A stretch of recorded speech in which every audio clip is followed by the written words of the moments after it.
에베소서 4장 25절에서 32절 말씀. 그런즉 거짓을 버리고 각각 그 이웃과 더불어 참된 것을 말하라. 이는 우리가 서로 지체가 됨이라. 분을 내어도 죄를 짓지 말며 해가 지도록 분을 품지 말고 마귀에게 틈을 주지 말라. 도둑질하는 자는 다시 도둑질하지 말고 돌이켜 가난한 자에게 구제할 수 있도록 자기 손으로 수고하여 선한 일을 하라. 무릇 더러운 말은 너 입 밖에도 내지 말고 오직 덕을 세우는 데 소용되는 대로 선한 말을 하여 듣는 자들에게 은혜를 끼치게 하라. 하나님의 성령을 근심하게 하지 말라. 그 안에서 너희가 구원의 날까지 인치심을 받았느니라. 너희는 모든 악독과 노함과 분냄과 떠드는 것과 비방하는 것을 모든 악의와 함께 버리고 서로 친절하게 하며 불쌍히 여기며 서로 용서하기를 하나님이 그리스도 안에서 너희를 용서하심과 같이 하라. 아멘.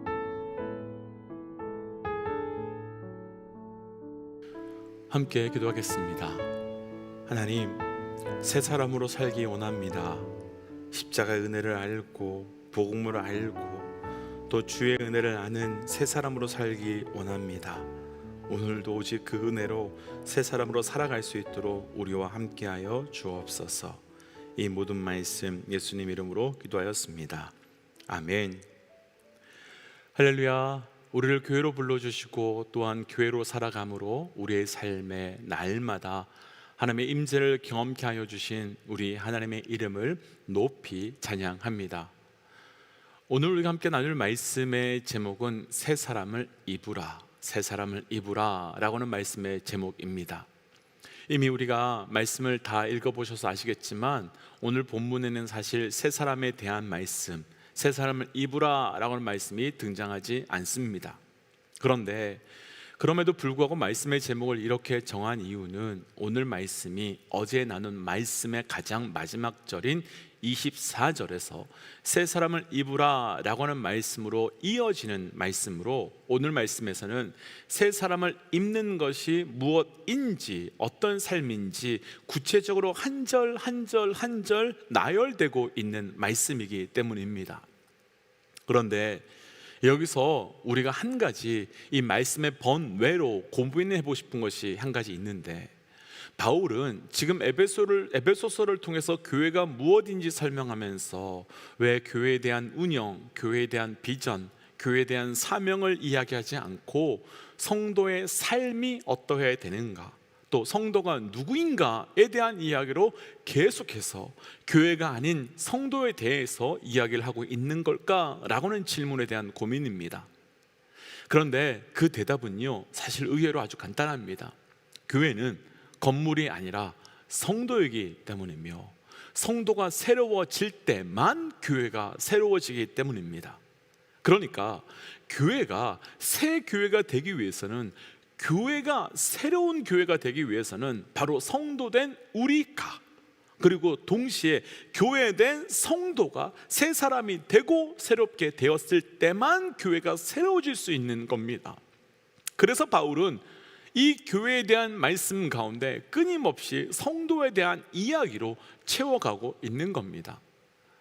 오늘 말씀에서는 아주 구체적이고 아주 실질적으로 한 절 한 절 새 사람을 입는 삶이 무엇인지를 영적으로 잘 설명해 주고 있는데요, 한 절 한 절 말씀을 묵상하면서 우리가 새 사람을 입고 또 우리를 통해서 그 새 사람을 입은 우리를 통해서 새로운 교회가 하나하나 세워져 나아가는 은혜가 우리의 모든 교회된 가운데 있으시기를 주의 이름으로 도전합니다.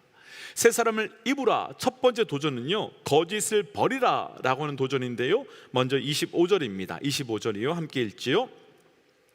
그런즉 거짓을 버리고 각각 그 이웃과 더불어 참된 것을 말하라. 이는 우리가 서로 지체됨이라. 아멘. 새 사람을 입으라, 첫 번째 거짓을 버리라 라고 하는 도전입니다. 왜 사도 바울은 새 사람이 되어 새로운 교회를 세워가기 위해서 성도들에게 가장 첫 번째 권면으로 다른 것이 아니라 거짓을 버리라 라고 도전하고 있겠습니까? 그 이유는요, 아담과 하와를 조금만 생각해 본다면 다른 어떤 것보다도 우리 삶 가운데서 거짓을 버리는 것이 새 사람을 입기 위한 첫 번째 도전인 것을 충분히 이해할 수 있을 것 같습니다. 다들 잘 아시겠지만 아담과 하와가 왜 선악과를 먹게 되었습니까? 그들이 선악과를 먹은 것은 뱀의 모양을 한 사단의 거짓말 때문이었습니다. 선악과를 먹지 말라고 한 이유에 대해서 사단은 하나님께서 아담과 하와가 선악과를 먹으면 하나님처럼 될까봐 먹지 말라 한 것이라며 거짓말을 말했고, 인간은 그 거짓에 속아서 그 선악과를 먹고 그 결과 하나님과의 거룩한 관계가 완전히 깨어지게 되었습니다. 그럼 바울은 왜 거짓을, 새 사람을 잊기 위하여 왜 거짓을 버리라고 도전했겠습니까? 그 거짓이 교회된 성도를, 그리고 그 거짓이 성도로 세워진 교회를, 아담과 하와와 하나님과의 관계를 깨트리고 무너뜨렸던 것처럼 우리와 하나님과의 관계를 깨트릴 수 있는 것을 알고 있었기 때문입니다. 이렇게 본다면 우리의 거짓은 절대로 가벼운 것이 아니지요. 사단의 거짓이 하나님과의 관계를 깨트리고 또한 아담과 하와의 관계를 완전히 무너뜨리고 깨트린 것처럼, 사단이 우리에게 주는 그 거짓은 하나님께서 우리에게 주신 교회와 하나님께서 우리에게 주신 성도와의 모든 관계 또한 동일하게 깨트릴 수 있는 엄청난 힘을 가지고 있기 때문입니다. 그래서 바울은 오늘 말씀에서 우리가 어떻게 거짓을 버릴 수 있는지 그 방법까지도 아주 자세하게 제안을 했는데요, 25절 후반부의 말씀을 한번 보시면 거짓을 버리고 대신 이웃과 더불어 참된 것을 말하라 라고 도전합니다. 먼저 참된 것을 말하라고 도전하는 이 도전을 저를 비롯한 우리 모든 믿음의 동역자들께서 무겁게 받으심으로 거짓을 버리고 참된 것을 말할 수 있는 은혜가 있기를 주의 이름으로 도전합니다. 왜냐하면 거짓을 버릴 수 있는 유일한 방법이 참된 것을 말하는 것이기 때문입니다. 그러면 우리는 이런 질문이 생길 수밖에 없습니다. 정말 우리가 거짓을 완전히 버리고 참된 것만을 말하면 모든 것이 선하고 아름답게 다시 이루어질 수 있을까라고는 이 질문이 우리에게는 생길 수밖에 없습니다. 아주 오래전에요, 한 방송국에서 다큐멘터리를 찍었는데요, 연예인 중에 거짓말을 가장 많이 할 것 같은 한 사람을 뽑아서 3주 동안 거짓말 없이 살아보는 실험을 했습니다. 이 다큐멘터리는요, 개그 프로가 아니었어요. 아주 진지한 실험적인 다큐멘터리였습니다. 그런데 그렇게 3주 동안 거짓말을 하지 않고 솔직하게 살았던 결과가 어떻겠을 것 같으신지요? 결과는요, 완전히 예상을 뛰어넘었는데요, 거짓을 버리고 이제부터 완전히 솔직하게 정직하게 싫은 거 싫다고 말하고 마음에 안 드는 거 마음에 안 든다고 말하니까 관계가 엉망이 되기 시작했습니다. 사람들이 솔직하게 말하면 좋아할 것처럼 말했는데 정작 솔직하게 말하니까 그 관계가 다 불편하게 되었습니다. 솔직하게 말하면, 정직하게 말하면 좋을 것 같았는데 정직해지니까, 솔직해지니까 그 관계가 피하는 관계가 되었습니다. 그래서 그 실험의 최종 결론은 우리가 살아가는 데 있어서 적당한 거짓말은 필요하다라는 내용으로 끝났습니다. 비단 일반 사회에서만 그런 것이 아니라 사실 교회에서도 별 차이가 없을 것 같습니다. 만약 우리가요, 방금 주셨던 말씀에 그대로 순종함으로 거짓을 다 버리고 참된 것만을 다른 성도들에게 말한다라고 생각하고 하고 싶었던 일을 다 솔직하게 말하면 어떻게 할까요? 내가 들었던 생각을 다 말한다면 어떻게 될까요? 아마도 엉망이 될 거예요. 교회에 남은 사람은 하나도 없고 완전히 상처투성이가 될 것입니다. 그럼 어떻게 해야 됩니까? 그럼 솔직하고 참된 말을 말했을 때 그 결과가 그렇게 되는데 그럼 우리는 어떻게 해야 됩니까? 아마도 우리 가운데서도 정말 솔직하게 말하고 싶지만 꾹꾹 눌리며 참고 계신 분들이 다 많을 것이고, 마음에 안 들지만 그냥 받아들이는 것도 있을 겁니다. 이렇게 되면 참된 것을 말하라고 하신 이 말씀은 이런 상황을 보면 틀린 것처럼 느껴질 수밖에 없습니다. 왜냐하면 그렇게 했다가는 교회가 세워지는 것이 아니라 교회도 성도도 완전히 깨어질 수밖에 없는 그 뻔한 결론이 우리에게 보이기 때문입니다. 그럼 우리가 어떻게 거짓을 버리고 참된 것을 말할 수 있을까요? 아니, 참된 것을 말하라고 하는 의미는 뭘까요? 에베소서는 교회에 대한 비유를 계속해서 이야기하고 있는데, 앞서 우리가 나눴지만 성도들은 교회의 각 지체이고 예수 그리스도 머리가 되심으로 비유가 된 적이 있었습니다. 그러면 손과 발 그리고 우리의 입과 같은 지체는 오직 머리에서 내려오는 대로 움직여야 합니다. 머리가 말하게 하는 것을 말해야 되고요, 머리가 명령하는 것을 우리가 움직여야 됩니다. 그러니까 머리 되시는 예수님의 생각대로 우리가 말하고, 머리가 되시는 예수님이 우리에게 말씀하시는 대로 움직여야 되고, 머리가 되시는 예수님께서 우리에게 주시는 대로 우리는 반응해야 되는 것, 바로 이것이 참된 것이며, 우리가 말하고 전해야 되는 것 또한 바로 그것을 전하는 것입니다. 그렇다면 우리가 참된 것을 말하기 전에 분명하고 명확하게 해야 될 것이 하나 있습니다. 먼저 그 사람 앞에, 먼저 그것 앞에 말하고 움직이기 전에 기도해야 되지요.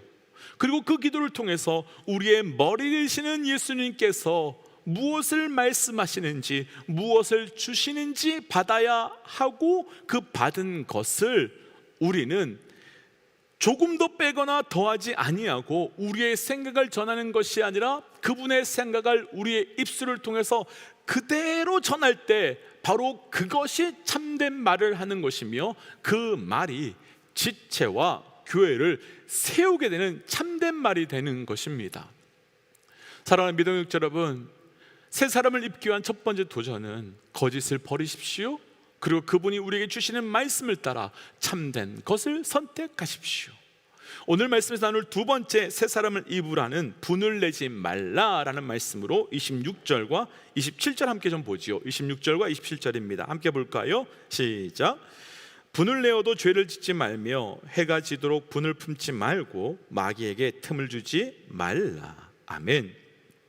우리가 새 사람을 입기 위해서 분을 내지 말라라고 또한 도전합니다. 사실 이 말씀도 우리가 알고 있는 예수님과의 모습과는 조금 어울리지 않는, 매치가 되지 않는 말씀 같습니다.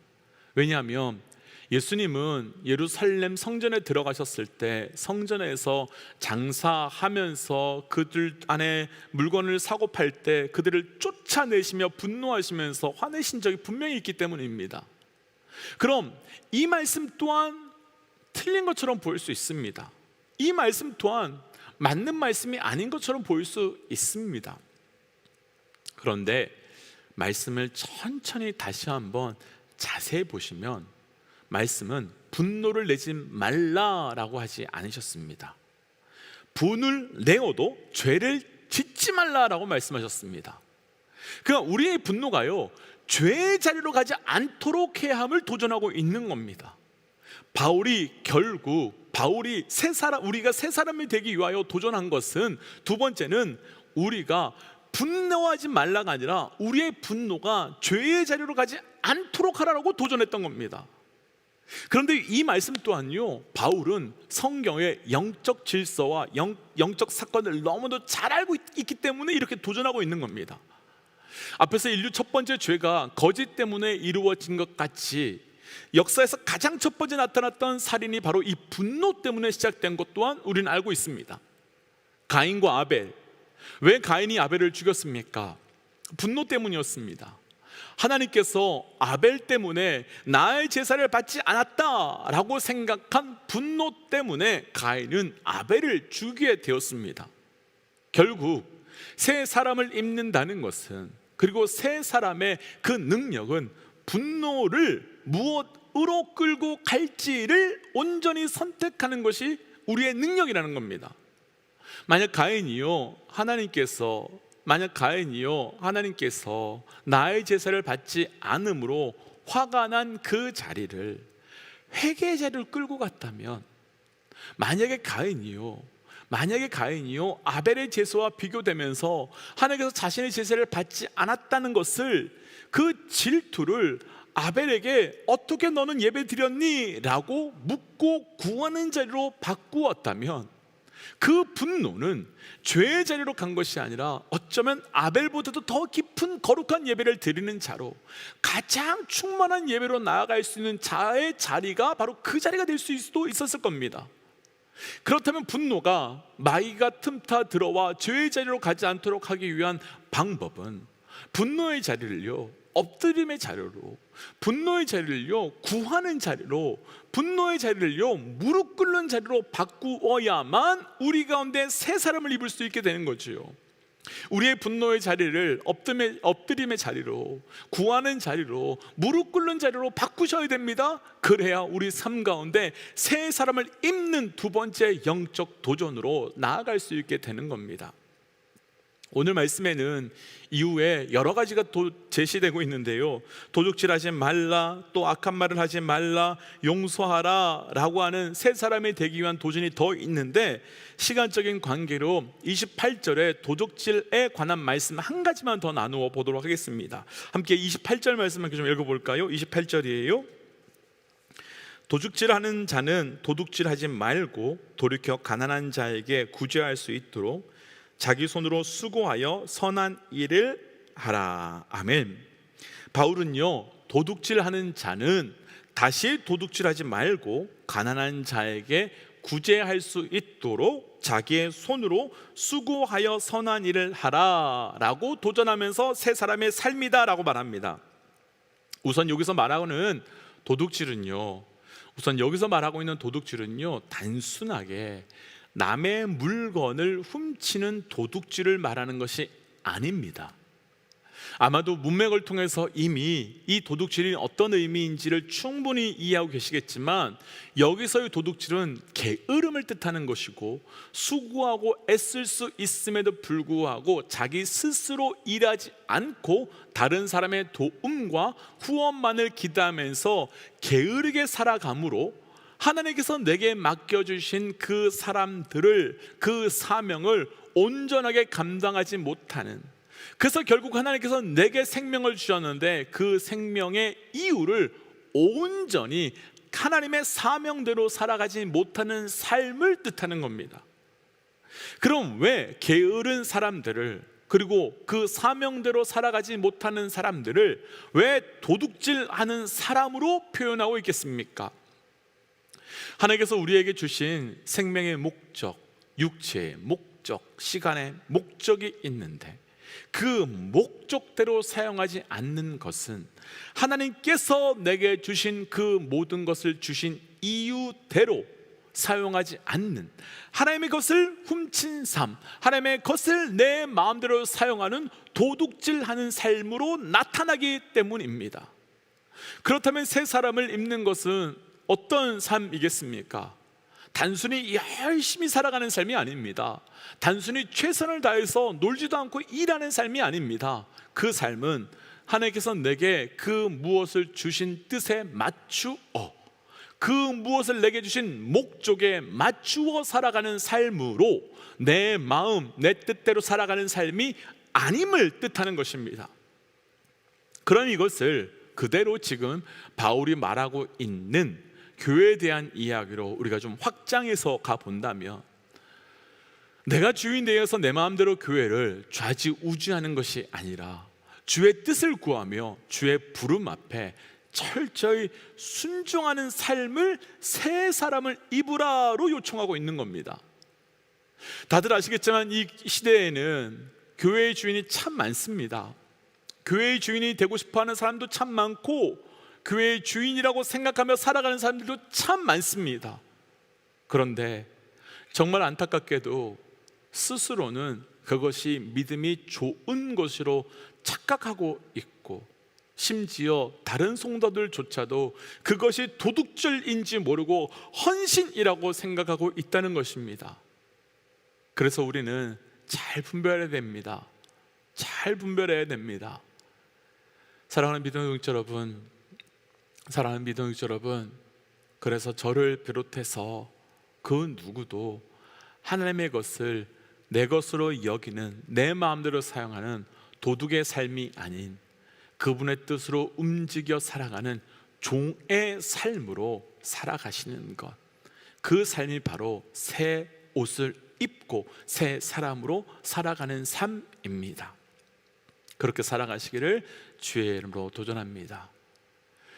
그래서 이 시간 우리에게 주셨던 말씀을 기억하면서 우리가 좀 이렇게 기도하고 싶습니다. 하나님, 온전히 옛사람의 옷을 벗고 새 사람의 삶을 살기 원합니다. 그렇게 살아갈 수 있도록 우리에게 도우심의 은혜와 함께 하심의 은혜를 주시고 그를 통해 새 사람의 삶을 살게 하옵소서라고 함께 기도하겠습니다. 함께 기도할까요? 하나님, 주께서 주신 은혜를 따라 기도하며 나아갑니다. 아버지, 내 삶 가운데 온전한 새 사람으로 살아갈 수 있도록 우리 가운데 역사하여 주시옵소서.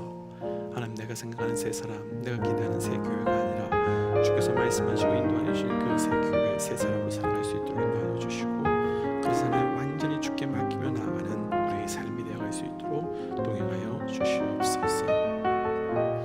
하나님, 우리가 새 사람의 옷을 입고 살아가길 원합니다. 오직 주께서 주신 그 은혜, 주께서 주신 그 뜻, 주께서 우리에게 주신 그 이유를 분별함으로 새 사람으로 살게 하여 주시고 새 사람으로 살아갈 때마다 주께서 공급하여 주신 놀라운 은혜가 우리 가운데 고백되게 하여 주옵소서. 이 모든 말씀 예수님 이름으로 기도하였습니다. 아멘. 사랑하는 믿음의 여러분, 새 사람으로 살기 위하여 우리가 믿음으로 또 믿음 안에 거하심으로 살아가셔야 됩니다. 그래서 오늘 철저히 우리가 새 사람으로만 살아가는 그 은혜가 확장되고 펼쳐지시기를 주의 이름으로 축복합니다. 우리 함께 시간 선포하고 또 삶의 자리로 기도의 자리로 나아가지요. 함께 선포하겠습니다. 하나님은 살아계십니다. 아멘. 승리하십시오. 함께 기도하지요.